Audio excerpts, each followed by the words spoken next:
Alright, so I've watched a bunch of tests of the new enhanced feature in Photoshop, and let's just say I'm not impressed. Some of the methodologies are severely flawed, and when they are, they don't really divulge them being flawed at all, and I don't really like that.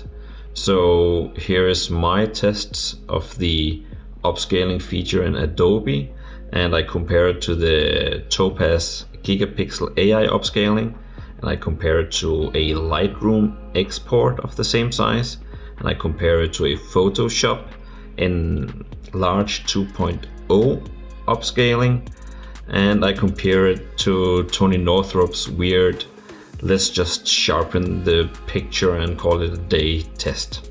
So here we go, and please enjoy. There's a link for all these pictures and the original raw file in the description of this video if you want to download them and pixel peep yourself. But let me just bring the spoiler. Gigapixel AI is the best, with Photoshop's new enhanced feature being a close second.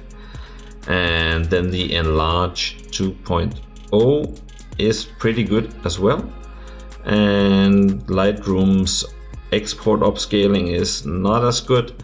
And of course, just dragging sliders around on the original image will not produce the same results at all. I don't know why you would ever do that if you want to get more details.